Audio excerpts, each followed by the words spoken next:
ना तो यहाँ का कोई आदमी जा सकता, पूरी कंट्री में 2 ही आदमी हैं जो इस बिल्डिंग में अलाउ हैं। एक है यहाँ का राजा। तो ऐसा कुछ व्यू आ रहा है सस्पेंशन ब्रिज से। दोस्तों अभी आ गए हम यहाँ का फोर्ट देखने के लिए। तो थिम्पू से चल के अब दोपहर के बज गए 3 बजे जाके पहुंचे हैं फोर्ट के अंदर। तो ये यहाँ का फोर्ट है। अभी मैं आपको विजिट कराता हूँ फोर्ट। जैसा भी रहेगा देखते हैं कि कैसा क्या फोर्ट है। तो जो हमारा गाइड है उसने ही टिकट वगैरह ले ली और अभी एंट्री करते हैं फोर्ट के लिए। तो वही सारी डिटेल्स वगैरह बताएगा कि क्या है ये फोर्ट के अंदर। तो अभी चलते हैं फोर्ट के अंदर। भाई यहाँ से टिकट, और टिकट जो है 500 रुपये की है यहाँ पे। तो अभी इसको करते हैं रोल यहाँ पे और आगे चलते हैं।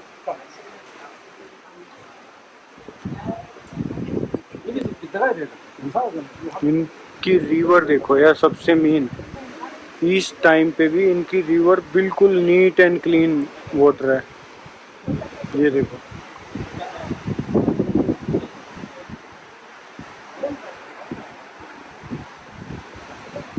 कितना जबरदस्त व्यू आ रहा है। और सबसे मेन कि बिल्कुल क्लीन वाटर। और अपनी जो रिवर है पूरी मतलब उसमें मिट्टी विट्टी वो डली रहती है, लेकिन यहाँ की रिवर बिल्कुल neat and clean.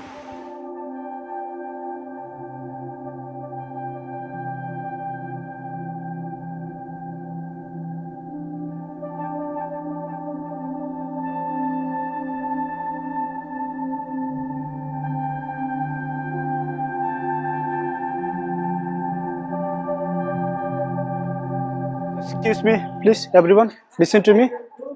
Okay, so I'm going to tell about this fort. Okay, so, sir, yeah, This is all wooden structure. in the year of 1937, okay, and it was ordered by Shabdung Namgyal to construct this fort. Okay, so it is one of second oldest and the second biggest fort among 20 districts of Bhutan. Okay, and right now what it serves as is it serves as an administrative center over there.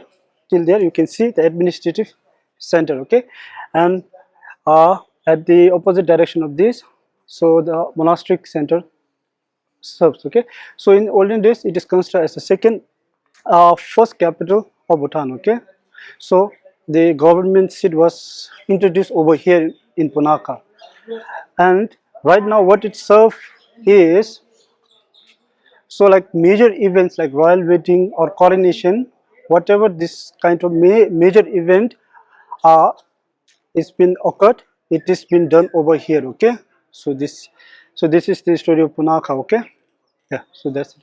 So this is the Punakha Palace. When it was built, Fort, yeah, palace. Yeah, 1937. 1937. Yeah. It is all wooden structure. Yeah, it's all wooden structure. So the architect is Zotipi Baleb. Okay, Bhutanese fort means fort means kind of palace only. नहीं पहले से Bhutanese Bhutan Zong. Jong. Yeah.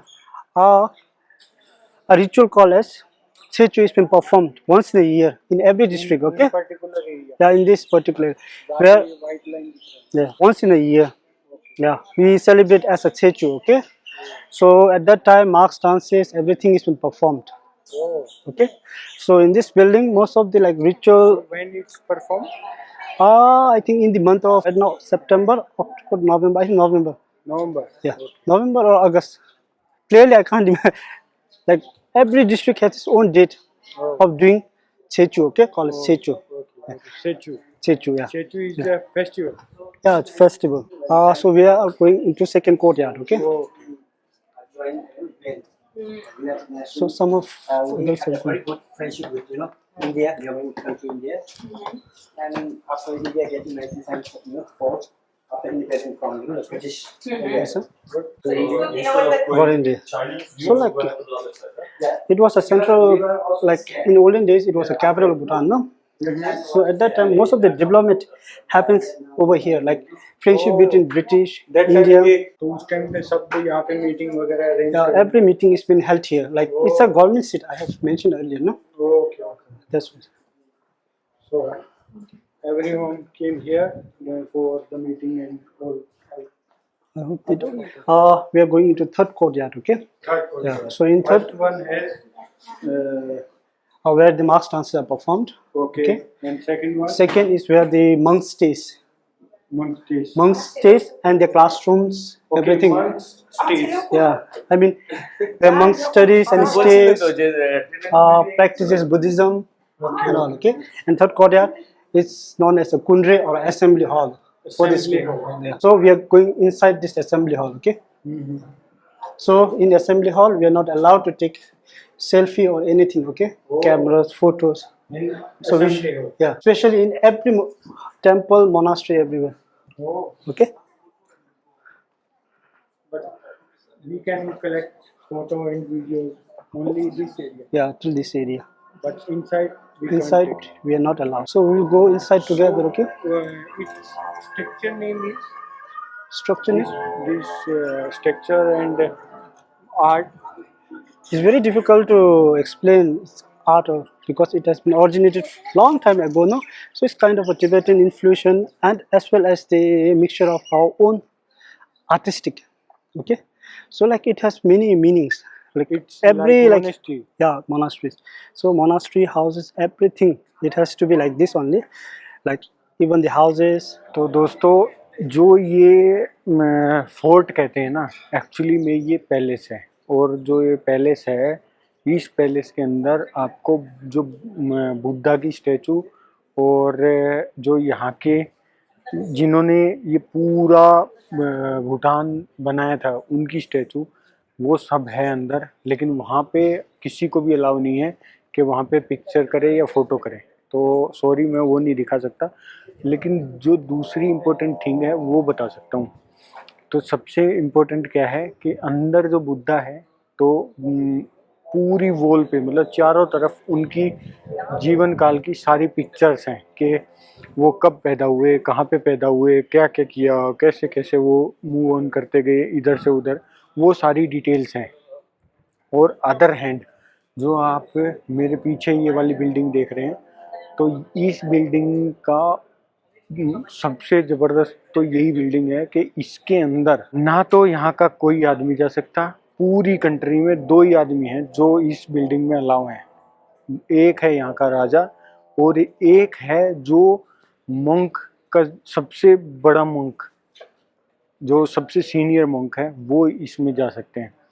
तो और इस side पे यहाँ होते हैं इनके सबके रिचुअल्स वगैरह, तो मतलब जो भी पूजा पाठ होती है या कुछ भी होता है रिचुअल, वो होता है इस वाली बिल्डिंग में। लेकिन इस वाली बिल्डिंग में ओनली मंक्स अलाउ हैं और कोई नहीं है। तो यहाँ पे कोई भी मंक्स होगा वो अलाउ है, और जो सबसे पीछे मेरे देख रहे हो उसमें खाली राजा और head of the monks allow है।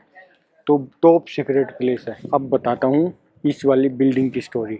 इस वाली बिल्डिंग में क्या है, तिब्बत में मतलब शॉर्ट आंसर बताता हूँ बिल्कुल आसान भाषा में, कि जो तिब्बत के अंदर एक मोंक थे बहुत बड़े, तो उन मोंक्स की यहाँ पे बैकबोन रखी हुई है।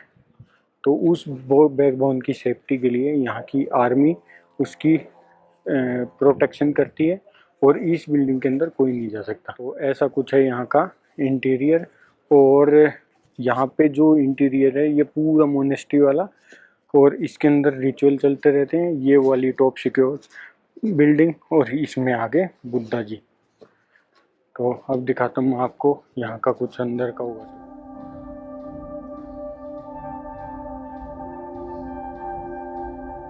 हाय गाइस, अभी आ गया मैं वो जो फोर्ट था उसके बाद यहाँ पे सस्पेंशन ब्रिज। नेपाल में नहीं दिखा पाया, लेकिन अभी भूटान से देख लो कि सस्पेंशन ब्रिज यहाँ का। और ये जो सस्पेंशन ब्रिज है ये 160 मीटर के करीब लंबा है। आप देख सकते हो वो कहाँ से कहाँ तक है। और ये पुराने मतलब ओल्ड नहीं है, न्यू मेड है। तो 1997 के करीब का बना हुआ है, तो ज़्यादा पुराना नहीं है। न्यू मेड सस्पेंशन ब्रिज है ये। हाँ, इससे पहले अपने ऋषिकेश वाले देखें, लेकिन ये उनसे बहुत बड़ा है। ये देखो ऐसा कुछ है ये सस्पेंशन ब्रिज, और कहाँ से कहाँ तक है, और कितना ज़बरदस्त व्यू आ रहा है यहाँ का। पूरे इस पे ऐसे झंडे वंडे लगा रखे हैं इन्होंने, तो इन पे एक्चुअली मंत्र लिखे रहते हैं। तो हवा लगने से वो मंत्रों का एक तरीके से उच्चारण होता रहता है। तो ऐसा कुछ व्यू आ रहा है सस्पेंशन ब्रिज से। और ये मोस्ट टूरिस्टिक प्लेस है। और आपका जो रेड फोर्ट मतलब फोर्ट है उससे वॉकिंग डिस्टेंस पे है ये वाला सस्पेंशन ब्रिज। अभी मैं एक कोने से दूसरे कोने पे आ गया हूँ और बाकी काफ़ी इंटरेस्टिंग सा है। और यहाँ का जो डिज़ाइन है वो तो है ही डिफरेंट। तो पूरा का पूरा जो डिज़ाइन है वो मोनेस्ट्री टाइप रहता है इनका। तो यहाँ पे भी ये भी देखो तो कितना ज़बरदस्त बना रखा।